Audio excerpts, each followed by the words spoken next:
6월 11일 목요 새벽 영상 예배 함께 하시는 일상교회 교우들을 환영합니다. 이 시간 하나님 말씀 받겠습니다. 저와 여러분에게 주시는 하나님의 말씀은 스바냐 1장 14절부터 18절까지의 말씀입니다. 구약 성경 스바냐 1장 14절부터 18절까지의 말씀의 제목은 여호와의 큰 날이 가깝도다입니다. 제가 읽겠습니다. 여호와의 큰 날이 가깝도다. 가깝고도 빠르도다. 여호와의 날의 소리로다. 용사가 거기서 심히 슬퍼 우는도다. 그날은 분노의 날이요 환난과 고통의 날이요 황폐와 패망의 날이요 캄캄하고 어두운 날이요 구름과 흑암의 날이요 나팔을 불어 경고하며 견고한 성읍들을 치며 높은 망대를 치는 날이로다. 내가 사람들에게 고난을 내려 맹인같이 행하게 하리니 이는 그들이 나 여호와께 범죄하였음이라. 또 그들의 피는 쏟아져서 티끌같이 되며 그들의 살은 분토같이 될지라. 그들의 은과 금이 여호와의 분노의 날에 능히 그들을 건지지 못할 것이며 이 온 땅이 여호와의 질투의 불에 삼켜지리니 이는 여호와가 이 땅 모든 주민을 멸절하되 놀랍게 멸절할 것임이라. 아멘. 사랑합니다. 이스라엘은 하나님께로부터 돌아서서 계속해서 범죄하였습니다. 겉의 향기에 취한 나머지 세상의 것이 그들이 숭배하는 것들이 정작 공동체를 썩게 만드는지는 알지 못한 채 그 죄의 자리에 주저앉아 버렸어요. 그래서 하나님께서는 이스라엘을 향하여 7절 말씀에서 여호와의 날이 가깝도다라고 말씀하셨습니다.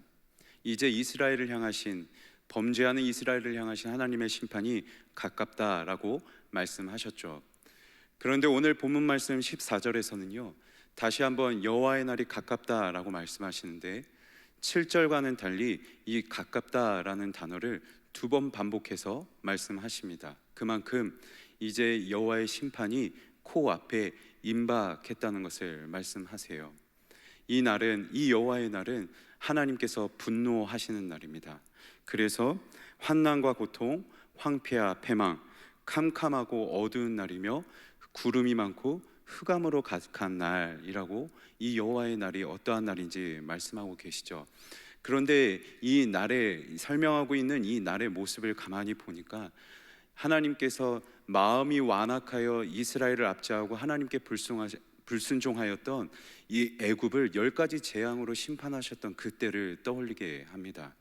또한 16절에서는 나팔을 불어 경고하며 견고한 성읍들을 치며 높은 망대를 치는 날이로다 라고 기록되어 있습니다.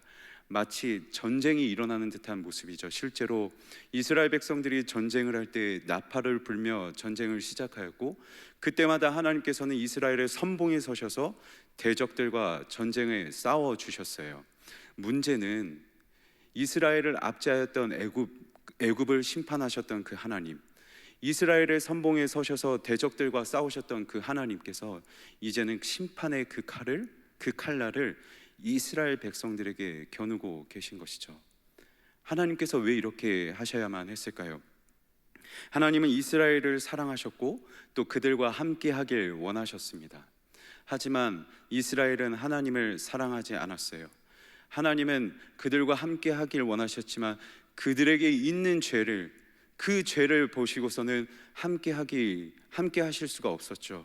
그래서 그들과 함께 하기 위하여 죄를 도려내셔야만 했습니다. 그들은 하나님이 아닌 다른 것을 사랑했습니다. 금과 은을 사랑했다고 말씀하세요. 그리고 그것을 높은 성읍 그리고 망대처럼 쌓아 올려서 의지하였습니다.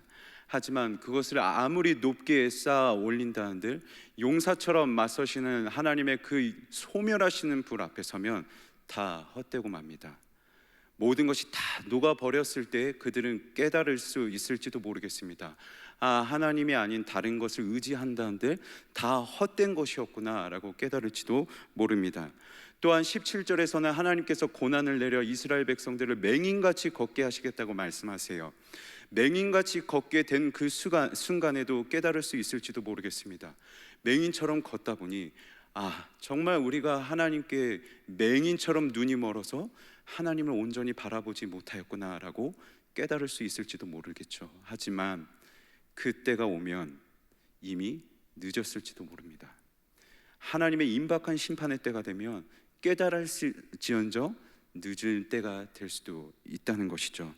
본문 말씀 앞의 상황, 특별히 10절에서는요, 심판에 가까이 왔으니 올수록 두려움이 찾아와서 막 부르짖는 소리가 들립니다.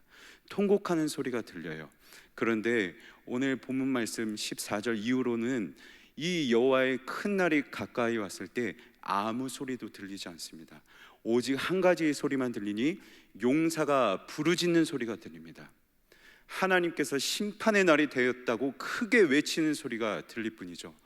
하나님의 이 임박한 심판 앞에서는 그 어떠한 소리도 낼 수 없습니다. 무엇이라 말할 수도 없습니다. 그저 하나님이 주신 그 심판을 감당하는 것만 남게 되는 것이죠. 그렇다면 왜 하나님께서는 이렇게 말씀하고 계시는 것일까요? 실망감과 분노에 휩싸여서 내가 너희를 반드시 벌하고야 말겠다고 하나님께서 지금 협박하고 계신 것일까요? 아니죠. 그 심판을 감당하기 전에 다시 돌아오라고 하나님께서 간곡하게 외치는 것이에요. 우리가 죄를 지면 질수록, 그것을 놓지 못할수록 하나님은 더 강하게 그리고 더 아프게 그것을 도려내실 수밖에 없어요. 그래서 하나님은 그 전에, 아픈 심판을 감당하기 전에 깨닫고 돌이켜라 라고 하나님께서 우리에게 간곡하게 부르시고 계신 것입니다. 말씀을 맺겠습니다. 그렇다면 지금 우리가 쥐고 있는 것은 무엇일까요? 견고한 성읍처럼 높은 망대처럼 쌓아둬서 하나님이 아닌 다른 것을 더 사랑하는 것, 다른 것을 의지하고 있는 그것은 무엇일까요? 오늘 우리는 이 말씀을 통해서 하나님 앞에 내게 있는 그것이 무엇인지 정직하게 실토할 수 있어야 할 것입니다. 하나님께서 주시는 그 아픈 도려냄을 감당하기 앞서 말씀으로 아프게 하시는 지금 이 순간을 저와 여러분은 기꺼이 감당할 수 있어야 하는 것이죠.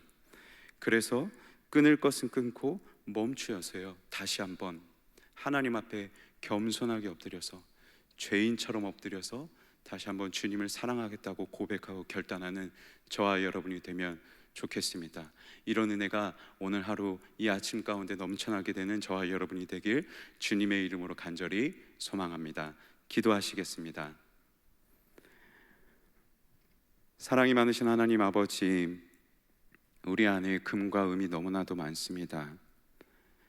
말씀하시고 보여주시고 들려주실 때마다 깨닫지만 여전히 우리가 미련하고 연약하여서 끊지 못하는 것들도 참 많습니다. 하나님, 이 시간 우리에게 두려운 마음으로 주시는 그 하나님의 말씀을 두렵게 받습니다. 하나님, 원하옵기는 미련한 우리에게 다시 한번 은혜를 허락하셔서 끊을 것은 끊게 하시고 취할 것은 취하게 하시고 다시 한번 죄인처럼 겸손하게 하나님 은혜 앞에 엎드리는 우리 일상교회, 그리고 제가 되게 하여 주시옵소서. 그래야 해서 다시 한번 하나님 앞에 자녀답게 주님 앞에 합당하게 하루하루의 날들을 감당하는 은혜가 있게 하여 주시옵소서. 정직하게 주님 사랑하고 싶습니다. 정직하게 주님을 섬기고 싶습니다. 주님, 정직한 영으로 새롭게 하여 주시옵소서. 감사드리며 예수님의 이름으로 기도합니다. 아멘.